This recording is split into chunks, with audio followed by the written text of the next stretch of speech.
Oi gente, tudo bom? Vocês se lembram de mim? Depois de um longo e tenebroso inverno, eu ressurgi em um longo e tenebroso inverno, no meio dele, né? Na verdade eu tinha ficado um tempo sem produzir nada de vídeo por questões de faculdade. Não sei se vocês sabem, nós ainda estamos no meio de uma pandemia e essa pandemia parece não dar sinais de que um dia irá deixar de assombrar as nossas almas e a nossa vida material, né? Pelo menos aqui no Brasil. Então, a minha faculdade me tomou um tempo exageradamente exagerado, muito mais do que eu imaginei, e a situação estava um pouco fora de controle para mim e eu precisei dar uma total atenção durante esse último mês, pelo menos, com a coisa da faculdade, até poder dar uma tranquilizada, e por isso que eu parei de produzir as coisas, tá, gente? Então, agora eu tô de volta assim que deu uma melhorada, né? Então, hoje a coisa, né, tinha um assunto muito legal, de repente, para fazer, muito importante, que eu já estava, de repente, correndo o risco de perder o tempo, né? De repente, fazer aqui com vocês. E o tempo tem a ver com o interesse, de repente, das pessoas. Então, acho que está meio que no limiar, de repente, desse material poder ser desenvolvido ainda, despertando algum interesse.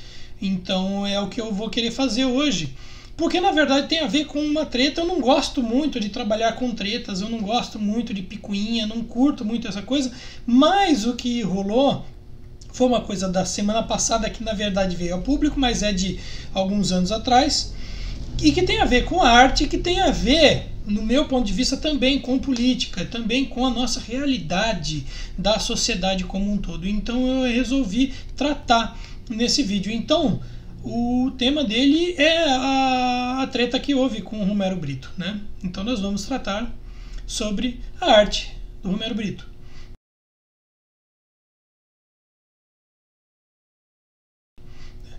E para a gente tratar disso, eu gostaria apenas de explicar o seguinte. A minha ideia é utilizar o Romero Britto como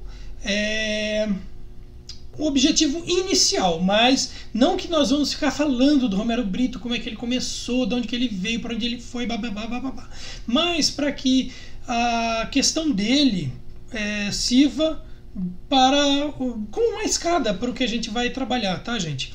Então, assim, é preciso que a gente primeiro entenda que eu vou analisar isso através de dois aspectos, de duas visões. Uma delas é a artística e outra delas é a política. Como é que veio essa ideia de fazer esse vídeo? Lógico que foi por causa do vídeo que rolou na semana passada, tornou público aí uma mulher que é dona de um restaurante, que recebeu um dia a visita do Romero Britto ali, que ele maltratou, destratou os seus empregados, e ela foi lá na loja dele, numa das lojas dele, comprou a obra que tinha mais cara e quebrou o pau com ele, pegou a obra de arte dele, quebrou ele na frente dele e tal, e deu todo um bafafá, todo aquele, né, aquelas tretas, aquela baixaria que o pessoal adora por aí. Mas eu não vou tratar de baixaria, não vou tratar de, pronto, falei, agora eu vou falar um monte de verdade. Não é questão disso. É questão da gente entender, mais ou menos, como que a gente pode analisar toda essa questão que faz com que a gente chegue a esse ponto. E vou começar, lógico, com um ponto de vista artístico, olhando o trabalho do Romero Britto. O Romero Britto, ele é um cara que ele começou a despontar no mercado de arte no finalzinho dos anos 80, comecinho dos anos 90. Se não me falha a memória, a primeira vez que eu ouvi falar dele foi em 90 ou em 91, que saiu, acho que na Veja São Paulo, não lembro muito bem, falando do sucesso dele. E que na época era uma coisa muito, muito interessante, porque ele conseguiu unir no trabalho dele duas coisas que pareciam não haver, de repente, uma união, que é mais ou menos aquele tipo de trabalho, né, que tem a ligação muito grande histórica com o Pablo Picasso, que é o cubismo que ele fazia, só que inserindo fortes elementos de cultura pop. E era um cubismo pop, era uma coisa assim muito anos 90. Se você pega o contexto histórico, né, como começou os anos 90, começou primeiro com a queda do Muro de Berlim em 89, e depois todo o bloco soviético deixando de existir, se dissolvendo, e não existindo mais aquela realidade dicotomizada de bloco socialista de um lado e bloco capitalista do outro. E aí tudo isso parecia muito perfeito, porque de repente você trabalhar esse tipo de arte, porque a gente precisa entender uma coisa: o Pablo Picasso não era de repente um artista pouco afeito ao capitalismo, ao mercado, não, mas ele era um cara que ele era de tão forte expressão artística que ele meio que se sobrepunha a qualquer demanda do mercado. Ele conseguia alguma coisa que poucos artistas conseguem no mundo, que é ele ditar as regras e não o mercado ditar as regras. Então o que ele fazia, o mercado consumia. E o mercado pop, né? O mercado pop não, mas a arte pop, a gente pode lembrar aí alguns caras que de repente se destacam na arte por trazer esse negócio do pop, né? O Roy Lichtenstein, né? O outro cara lá que fez a capa do... Até esqueci o nome, né? Sticky Fingers é do cara agora, não me lembro o nome do cara. Puta, eu tô com a figura do cara aqui na minha cabeça, né? Eu vou escrever aqui porque eu não vou lembrar do cara. Se de repente eu lembrar o nome do cara, eu falo aqui assim, blá blá, sabe? Eu dou uma rotada aqui, mas eu não lembro o nome do cara. Engraçado que eu tô até quase projetando o nome escrito aqui na minha frente, mas não consigo me lembrar dele. Andy Warhol. Isso, tá vendo? O Andy Warhol é um cara que ele são caras que meio que trouxeram isso. Não são os únicos, mas são caras que nas artes visuais, né, nas artes plásticas, eles trouxeram muito essa questão de trazer o pop, né, para dentro das artes plásticas, das artes visuais. E antes disso, a gente pode dizer antes, mas antes, mas acho que no momento tem um pouco a ver com contemporaneidade, né?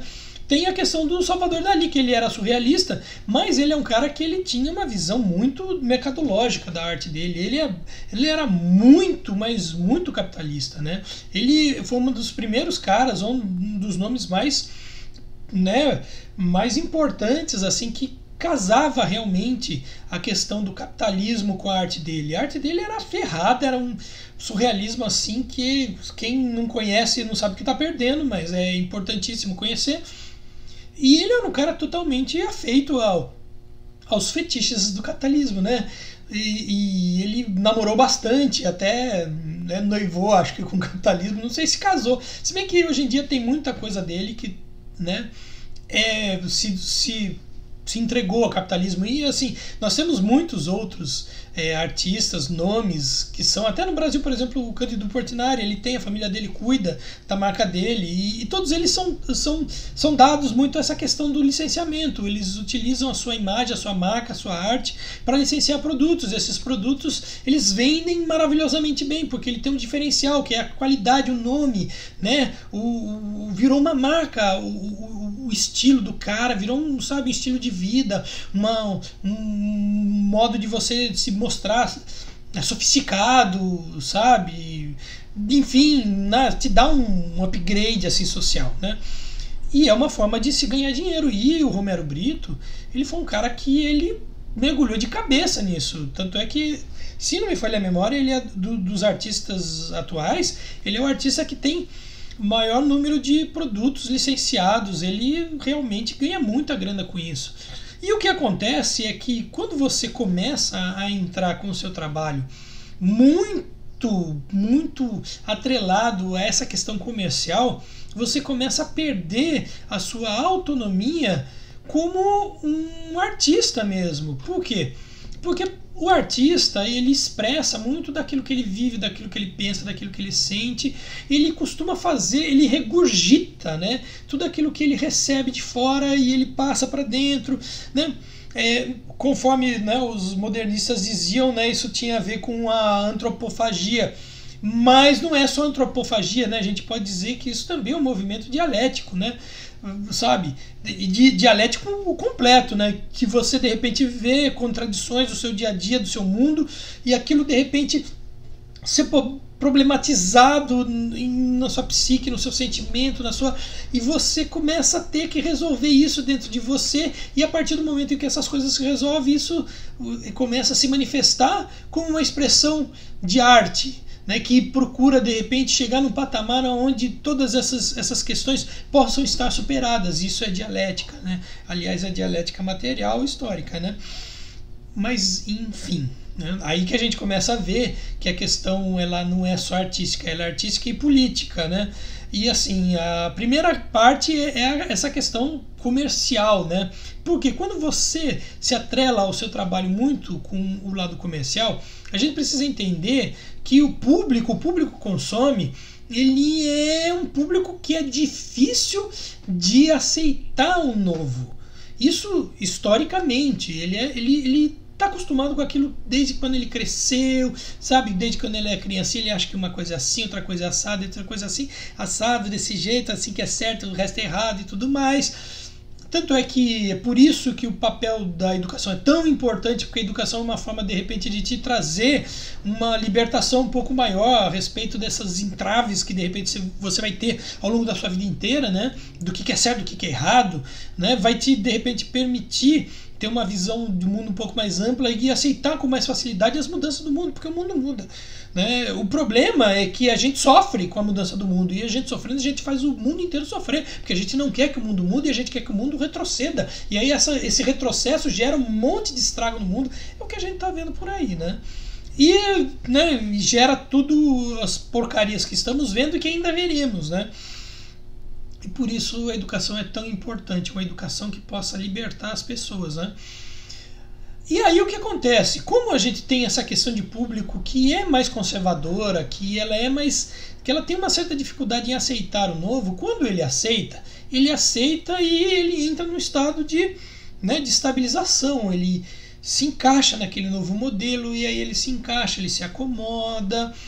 E aí a pessoa que propõe aquele modelo, ela precisa atender essa demanda, porque quando você aceita um modelo novo, você cria uma demanda. Criando essa demanda, você vai ter quem que produza essa demanda. E essa demanda, se você se esforçou tanto para fazer com que aquilo vale a pena ser feito, ser colocado, ser consumido, ser absorvido pela sociedade, então cabe a você o papel de dar prosseguimento a esse tipo de coisa. Só que você, na tua cabeça, você já processou várias e várias outras informações, você já tratou com vários outras problematizações, outros contrastes, e tudo isso já foi trabalhado. E aí você quer produzir uma coisa a mais, uma coisa que vai além, e isso vai te prendendo, é uma âncora que te prende num tempo e espaço. E é o que eu percebo muito forte no trabalho do Romero Britto. O Romero Britto está ancorado nessa época, que ele estava realmente numa vanguarda artística, penso eu, mundial, né? Que é dos anos 90 até o ano 2000. A partir dos anos 2000, ele já começou a ficar um pouquinho para trás, começou a existir novas demandas, novas realidades, novas tendências, isso paulatinamente. E depois de 2010... isso começou a ficar evidentemente ultrapassado, mas ele tem um público, ele tem um consumidor, ele tem tanto é que ele fez várias coisas que você percebe que ele está regurgitando o próprio trabalho dele, ele vira um subproduto dele mesmo. E isso, embora muita gente entenda até como antiético, de repente você fala, mas eu acho que eu devo falar, porque é uma coisa que a gente precisa dizer. As pessoas ligadas às artes, elas percebem isso, sabe? Percebem uns um pouco mais, outros um pouco menos. Umas pessoas, elas utilizam isso com um certo despudor, né? Porque ao mesmo tempo que você tem esse desligamento, né, esse datamento, você tem um sucesso financeiro, né? E aí muita gente muitas vezes fica tentando desvalorizar o trabalho dele, esse estilo e tudo mais, de repente com uma forma de, esse cara tem que dar espaço pro novo. Sim, tem que dar espaço pro novo, mas muitas vezes a pessoa, ela se oferece como novo, né? É um troço meio complicado, né? Então aí, mas independente disso, realmente o trabalho dele já está datado, já não é de hoje, já faz um certo tempo, né? E você vê muito evidente que ele fica se recriando o tempo todo dentro daquilo que não tem mais o que criar. E ele tem muita dificuldade de sair do seu próprio paradigma de estilo, de trabalho, de linha. E o que acontece é o seguinte: tecnicamente o trabalho dele ficou datado a partir do momento em que nós tivemos o desenho vetorial, porque o desenho vetorial consegue reproduzir o trabalho do Romero Britto fácil, rápido, sabe, perfeito, sem precisar de um Romero Britto. Aliás, não só consegue reproduzir o trabalho do Romero Britto, como vai além, muito além, muito. Então, assim, isso, sabe, esses softwares de desenho vetorizado, né, como CorelDRAW, como Illustrator, e tem vários outros por aí, né, mas esses dois são os dois mais populares. Eles demonstram que, sabe, ficou tão datado e tão ultrapassado quanto, por exemplo, a pintura realista havia sido ultrapassada pela foto, quando a foto começou a ter uma certa qualidade e ser utilizada para você retratar as famílias abastadas, né, porque existiam muitos pintores que eram retratistas e ganhavam muito dinheiro, e eles tinham um status social gigantesco, porque eles retratavam ali os caras endinheirados, nobres, comerciantes, industriais e tudo mais, e já não precisava mais disso, bastava você tirar uma foto, né, que era uma coisa muito mais rápida, muito mais fácil, e substituía. Então, assim, é uma coisa que a gente precisa também entender, que certos estilos, certas escolas, muitas vezes, mais dia menos dia, ela tende a ser ultrapassada pela tecnologia, porque a tecnologia ela vai se reinventando, ela vai se criando camadas e mais camadas em cima dela, e essas camadas vão gerando novas soluções, e essas soluções também vão tornando certas questões, ou tendem, né, desde que você não tenha aí um capitalismo, né, controlando tudo e castrando tudo, né, mas se ela for livre, ela vai realmente passar como um trator por cima de todas as dicotomias, todos os problemas, os conflitos que existem. Aliás, muitos dos problemas que nós ainda vemos existir na humanidade, na sociedade de hoje em dia, elas só não são resolvidas por questões de interesse do capital, e que aí tem uma questão política, você entendeu? Mas ainda eu não quero chegar nesse ponto de vista político, tá bom, gente? Né? Porque o que eu vou querer dizer a partir disso é que a política tem a ver com o poder de você ser importante, de você ser rico, de você ser poderoso, entendeu? Então é isso que é a política. A política é um jogo de poder. Quem de repente não entende isso não entende nada de política, né? De poder concentrado para uma pessoa, dividido entre várias pessoas, ou igualitário para todo mundo. Mas é uma questão que tem a ver com poder, seja o poder religioso, seja o poder econômico, seja o poder comercial, seja o poder cultural, seja o poder artístico, seja o poder do que você imaginar. Né? Existem as pessoas que são os líderes de determinadas áreas, determinados nichos, e essas pessoas são as pessoas que detêm o poder. Então são essas pessoas que muitas vezes elas determinam as políticas que são ligadas àquele nicho, àquela área. Sabe? E aqui eu estou falando de política numa visão muito mais ampla do que apenas a política partidária, porque política partidária é só uma organização que tem um cunho político que procura oficialmente atuar na sociedade, mas ela conversa com todos os outros grupos políticos que existem na sociedade como um todo, tá, gente? Né? Então a gente precisa entender o seguinte, que o capital, ou a pessoa que detém o capital, detém a marca, ele exerce a questão que Marx já dizia, né, o fetiche da marca, por exemplo, o fetiche do produto. Fetiche significa o feitiço, né? Você tem uma coisa que de repente te enfeitiça, né, te causa um feitiço, uma vontade de você quase que, né, você pode até dizer um certo tesão de você possuir, né? Vou dar um exemplo aqui legal, olha aqui, ó, a Coca-Cola. Coca-Cola tem um fetiche, essa garrafinha, olha só que delícia de garrafinha, né? Isso daqui é a marca, a coisa mais importante dela é essa marquinha aqui, né? Essa ondinha, e essa garrafinha é clássica. Eu tenho essa aqui que ela é vazia, porque eu acabei bebendo ela, mas eu tenho inclusive ela fechadinha, bonitinha, porque é um fetiche, ela é uma joinha, um negocinho legalzinho, entendeu? E assim, Esse é o poder que a marca e que o capital no que diz respeito é a Coca-Cola, a corporação, tem de repente sobre a gente. Você consome a marca, você não consome mais o refrigerante, e de repente você consome tanto que o único refrigerante que presta para você de repente é a Coca-Cola. Mas existe também os Dolly da vida, que o Dolly tem aquele Dolinho que é meio sem vergonhinha, mas de repente não, Dolly eu acho ruim. Não sei qual que é pior, entendeu? Mas é tal e qual, mas tem, sabe, tem suco de caju, né, tem guaraná. Então tem coisas que de repente não seguem essa marca e que não te dá, de repente, um tesão danado de você ter, nem você costuma tirar foto e colocar no seu Instagram, por exemplo, porque quem vai, por exemplo, no Outback, né, ele vai gastar 200, 300 conto no Outback, o cara quase que é obrigatório que ele tire uma foto do prato do Outback e bote nas suas mídias sociais, porque vai justificar o tanto que ele está investindo, né, ele não está mais comendo, ele está investindo. Então isso gera todo um torpor de comportamento, de valores absurdo. Então existe um poder sobre o público que a marca, que o produto exerce sobre você. E assim, quando a gente estava falando do Pablo Picasso, ele era um produto e ele era uma marca. Ele era uma marca que exercia sobre o seu público um certo fetiche a ponto de repente, ele ditar regras.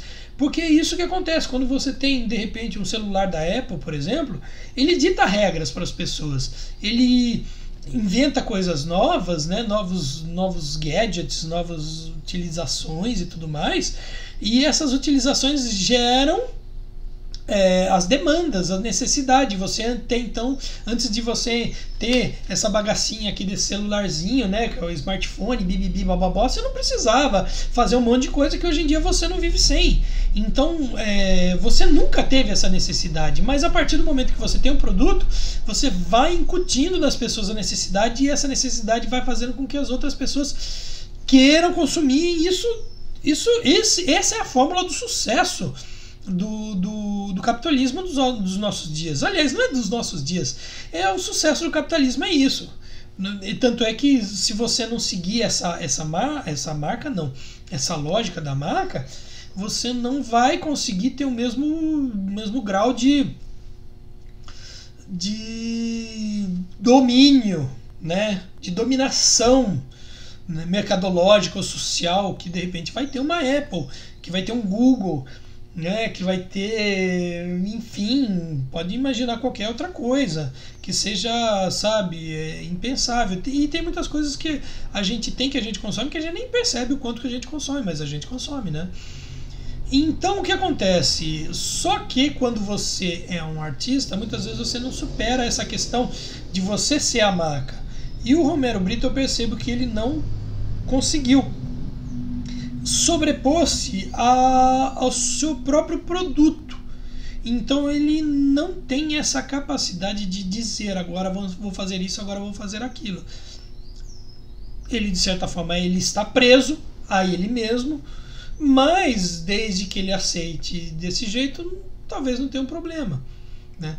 E eu não vou falar que o fato de que ele foi lá no restaurante da mulher e ele destratou, porque isso tem muito a ver com mentalidade não é de artista, pode até se dizer de artista, mas de todo mundo que se entende acima da média, uma pessoa que está num patamar em que ele se desloca do comum, né? E isso eu acho horroroso. Eu nunca gostei da ideia de alguém se sentir superior ao outro, né? Então, para mim, eu nem vou perder o tempo dizendo a respeito disso, tá, gente?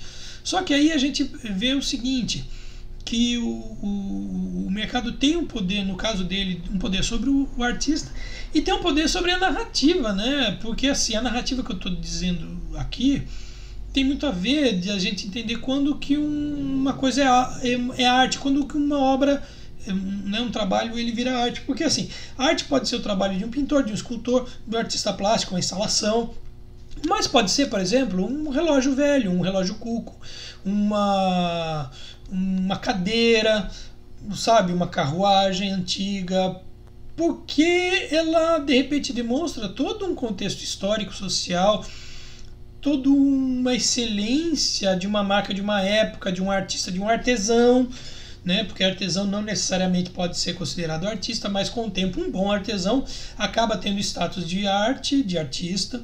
E aí tem uma coisa que liga muito a concepção que eu tenho de arte, de arte ser, para mim, Flávio, é tudo aquilo que você faz com um sentido que supere a simples necessidade, ou a simples questão comercial,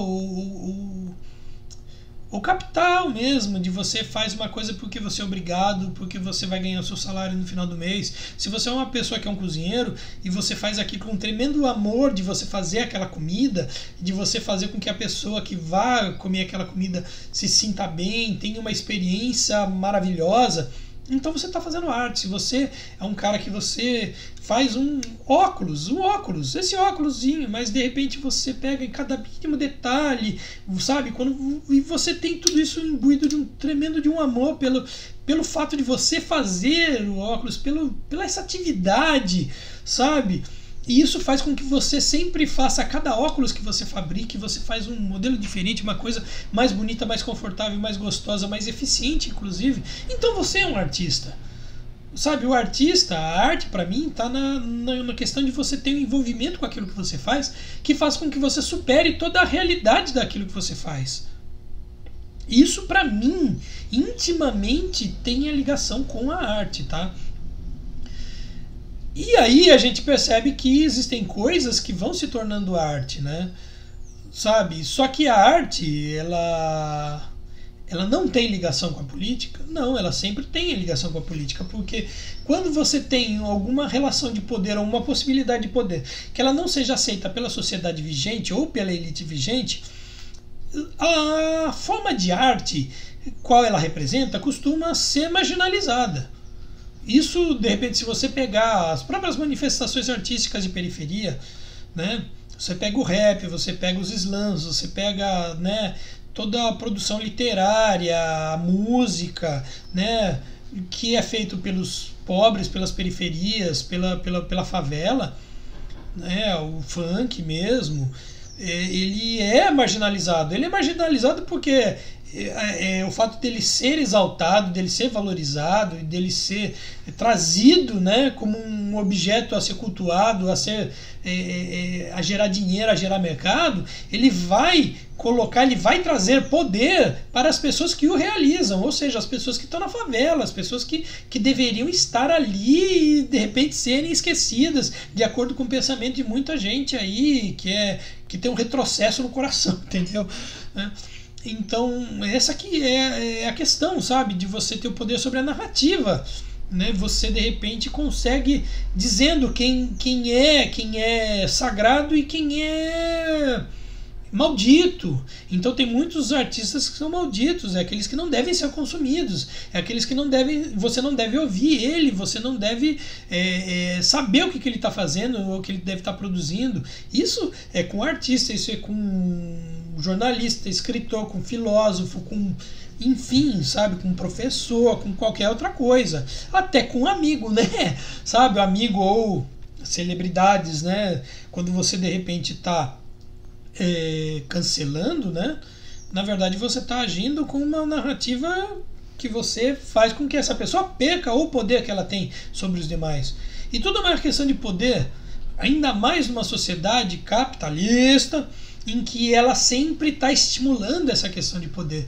Porque, na verdade, não precisaria nem ser tão assim, sabe? Essa coisa, uau, o cara pode, o cara consegue, o cara compra, o cara tá cheio de amigo, o cara tem poder para fazer as coisas. Se ele quiser viajar para não sei que lugar, ele vai. Se ele quiser, sabe, comprar, ele compra. Tudo isso é poder de compra, é poder de persuasão, é poder de argumentação, é poder de, sabe? Por isso também que existe um projeto, né, de poder, de controle de poder, que visa você, por exemplo, destruir a educação, fazer com que a educação para o público, para o povo em geral, seja de pior qualidade possível, porque conhecimento é poder, é uma das formas de poder, né? E não é só o dinheiro. Então a pessoa que tem dinheiro, ela precisa também ter um pouco mais de conhecimento do que o restante das pessoas. Isso se você levar em consideração essa ideia de uma pessoa estar num patamar acima do outro. que, lógico, para mim isso é um absurdo, isso não faz sentido, então para mim é inaceitável, de repente, você estipular esse tipo de política, esse tipo de prática, tá?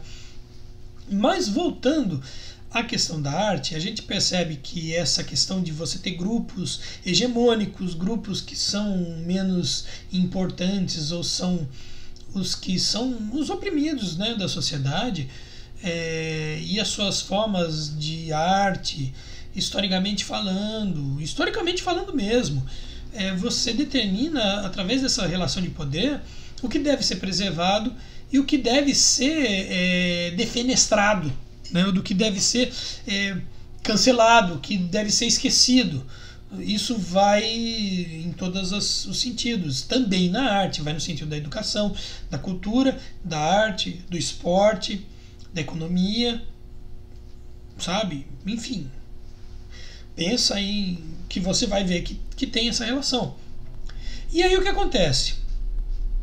Quando uma manifestação representa um contexto artístico histórico, ele é destruído, é porque você teve a gente pode até dizer assim, uma superação daquele modelo de poder, daquela relação de poder. Eu vou dar um exemplo muito grande para vocês, que historicamente ele é entendido maravilhosamente, que é a Revolução Francesa. Que a Revolução Francesa ela é marcada pela derrubada da Bastilha.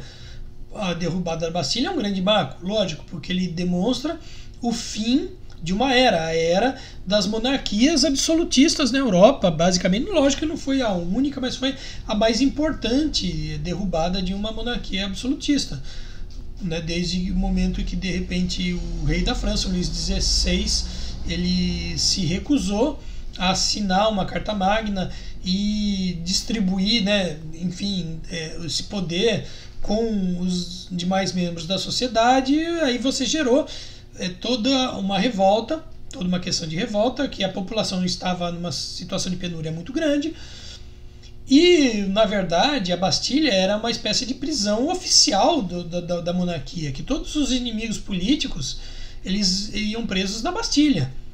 E então você demonstrar, você destruir a Bastilha, porque a Bastilha, se você imagina se ele estivesse hoje, existisse a Bastilha, seria um dos lugares mais visitados de Paris. Só que hoje em dia não existe mais a Bastilha, existe só um monumento no lugar da onde tinha ali, que é a Praça da Bastilha, né? Lá sei lá o que é o nome do negócio lá que tem.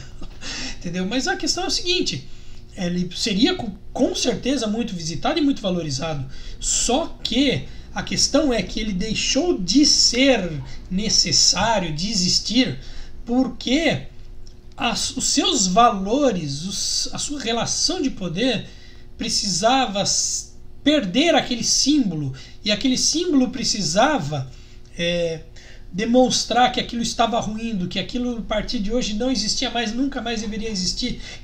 E aí o que acontece? Você começa a perceber isso de maneira muito forte. Por que de repente você tem ali o Palácio de Versalhes ainda em pé? Porque o Palácio de Versalhes foi invadido, ele foi destruído. O próprio Louvre foi destruído e muitos outros palácios, porque na verdade você tem a questão artística, tem a questão histórica, mas tem a questão do poder, do simbolismo do poder dentro da sociedade francesa, por exemplo, de você demonstrar de repente um poder de uma oligarquia, né, e também o poder, uma marca de um poder histórico, de onde conseguiu chegar a evolução da sociedade francesa ao produzir de repente um palácio igual ao de Versalhes, entendeu? Um palácio igual ao Louvre, que agora é um grande museu, o maior museu que existe, né? Então é isso que a gente precisa entender, porque a partir do momento em que esses símbolos, porque tudo isso são símbolos, tudo isso são significados, a partir do momento em que esses símbolos eles deixam de ser de interesse das pessoas que estão detendo o poder, isso é destruído, e pode ser por um acidente ou não, mas isso não é refeito, ou é destruído mesmo e fica por aí. Basta você ver a própria Catedral de Notre Dame, teve um incêndio ali que destruiu ela está sendo reconstruída. Por quê? Porque o que aquilo significa é muito importante para o poder instituído no mundo inteiro. Aquilo ali é um símbolo de poder eurocêntrico sobre o restante da humanidade. Agora vai ver o Museu de História Natural do Rio de Janeiro que pegou fogo. E aí, gente, em que pé que está aquilo ali? Não está em pé nenhum. Entendeu? E ninguém está se importando em reconstruir aquilo ali. Sabe por quê? Porque aquilo ali também é um símbolo. Um símbolo que foi destruído, que é para simbolizar a destruição do conhecimento da gente aqui, terceiro mundo. Então, você pega, por exemplo, quando caiu o bloco soviético, em vários lugares existiam grandes estátuas de Stalin, de Lenin, né? Acho que de Lenin mais do que de Stalin, porque Lenin foi o líder da Revolução, né? Da Revolução de 1917. E em muitas praças, em muitos lugares, a estátua foi derrubada. E você não vê ninguém falando, não vi nunca ninguém falar do valor histórico daquela estátua. Por quê? Porque não era interessante politicamente você manter uma estátua de Lenin. Quando, de repente, o Iraque foi invadido e derrubaram ali a estátua do Saddam Hussein, você acha que aquela estátua do Saddam Hussein foi derrubada, ele não tinha nenhum valor artístico? Lógico que ele tinha. Só que o simbolismo daquele valor artístico, aliás, simbolismo não é do valor artístico, é do valor político. Né? O valor, a relação de poder daquela estátua, aquilo foi tratado como lixo, não existe valor nenhum. Quando você vê, por exemplo, os talibãs, que na época, ali nos anos 90, eles começaram a destruir, explodir aquelas estátuas no Afeganistão, que eram as estátuas milenares de Buda, o que a gente precisa entender é que aquilo foi destruído da mesma forma, com o mesmo significado de valor que foi destruído o Muro de Berlim, que foi destruído as estátuas de Lenin, sabe, nas repúblicas, nas antigas repúblicas socialistas, soviéticas. Você entendeu? Só que pra gente, pro que significa pra gente como valor histórico, cultural e político, pra gente é muito importante manter. Então a gente falou, nossa, que coisa horrorosa. Só que engraçado que ninguém, por exemplo, achou uma coisa tão horrorosa de repente destruir a estátua de Saddam Hussein. E aqui eu não estou falando porque ele é um genocida, isso, aquilo, aquele outro, porque nós temos um presidente genocida e nem por isso ninguém fica falando coisa nenhuma, se bem que não tem estátua dele, né? Mas também, se tivesse. Mas a questão é a seguinte, eu não estou falando disso, mas eu estou falando com relação também àquela estátua lá em Londres, acho que foi em Londres, ela na Inglaterra, né?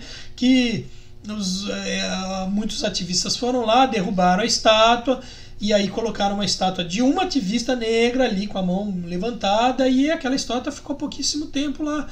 Porque na verdade o poder que é exercido ali, não é um poder ainda que permite a apreciação ou valorização daquela estátua da mulher negra, mas a estátua do cara. Que, se não me falha a memória, eles vão colocar de volta, não sei, aquela estátua, entendeu? Então a gente precisa entender que existe a preservação de uma arte, de uma estrutura artística.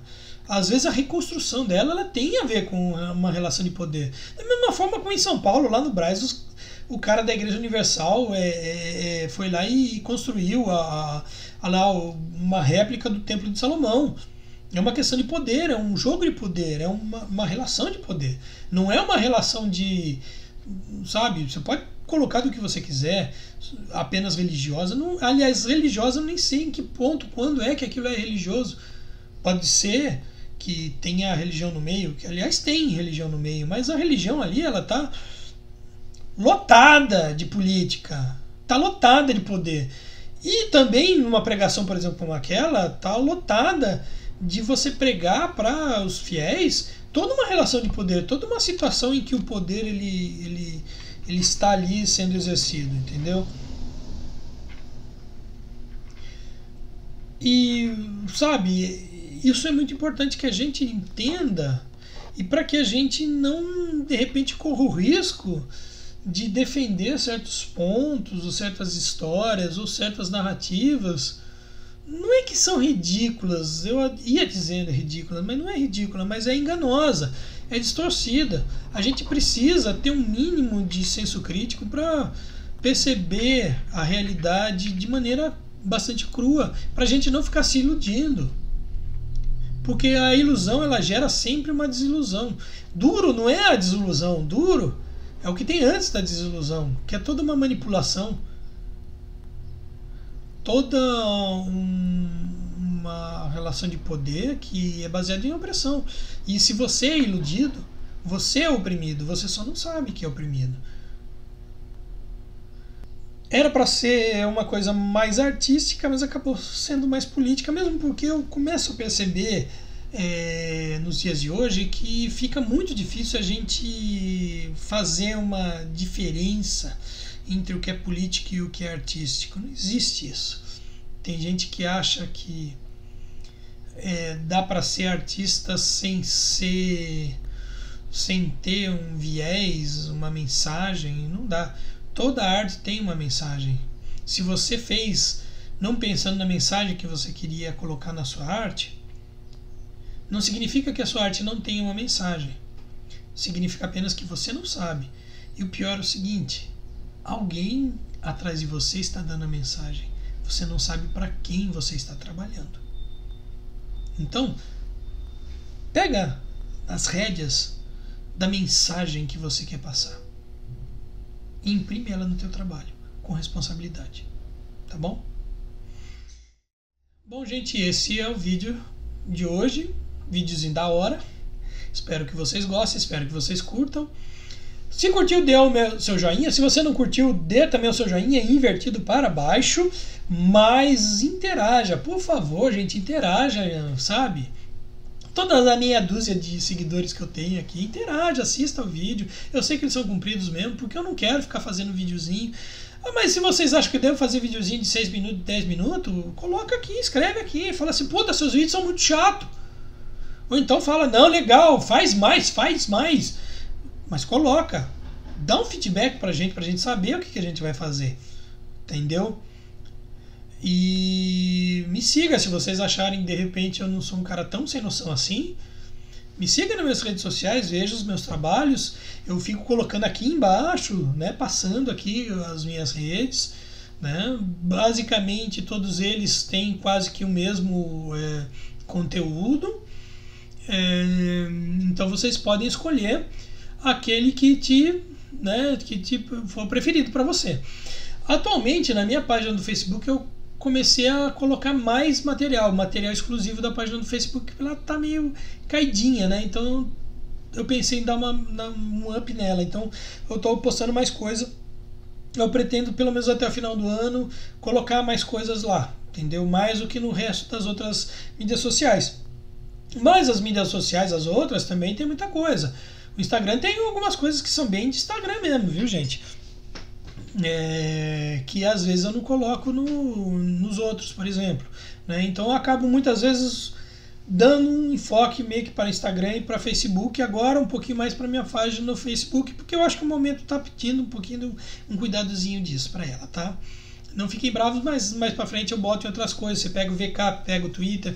Eu não trato muito bem eles porque não sei porquê, entendeu? Eu acho que é porque eu não tenho tempo, não tenho saco, mas se você acha que é melhor para vocês me seguirem por ali, pode me seguir pelo Elo, né? Elo é uma rede que quase ninguém tem, mas eu tenho, entendeu? Então se você tem Elo, então vai lá, tá? E também, né, eu sempre falando que eu tenho a minha lojinha no Collab, que está precisando de novos trabalhos. Eu vou fazer o seguinte, hoje eu vou colocar coisa nova lá no Collab. Vou mesmo colocar novos trabalhos no Collab. Você vai poder ter camisetas, você vai poder ter pôsteres, você vai poder ter adesivos, você vai poder ter meia, você vai poder ter um monte de coisa legal com os desenhos meus que você não vai ver em loja nenhuma. Na verdade é essa. Você pode ir para o shopping center da tua cidade. Se sua cidade tiver mais de um shopping center, pode ir em todos eles, pode ir nas lojas, grandes lojas do ramo, dos bagazinhos e tudo mais. Você não vai ver nada que tenha os meus trabalhos, só na minha loja do Collab. Então, ó, que legal, cara, você vai ter uma coisa que provavelmente pouca gente vai ter e vai pagar um precinho legal. Tudo bem que não é a coisa mais barata do mundo, camiseta lá da 25 de março é muito mais barata, mas não tem as minhas estampas, entendeu? Mas gente, vai lá, vê, acessa, né, sabe? Também curte aqui o canal, badala o sininho, tudo bonitinho, entendeu? Né? Se vocês puderem de repente conhecer o meu projeto infantil, eu vou dar aqui o link, que são os Quanticons. Eu estou devendo já há muito tempo fazer um vídeo, pelo menos um vídeo, explicando sobre os Quanticons, e eu vou fazer isso, né? Eu falei para vocês, eu tinha parado por causa da faculdade, agora aos poucos eu vou voltando a fazer uma coisa ou outra. Não pretendo fazer todo dia, se der, se eu tiver ideia, se tiver não sei o que, e se vocês interagirem, pode ser até que eu faça todo dia, mas se vocês não interagirem vai ser de acordo com as coisas conforme elas forem rolando, tá bom, gente? E assim, meu, estamos aí. E a gente volta na próxima, né? Com um pouquinho sempre mais de cabelo, um pouquinho mais de barba e um pouquinho mais de idade. Tá bom? Tchau, tchau, gente.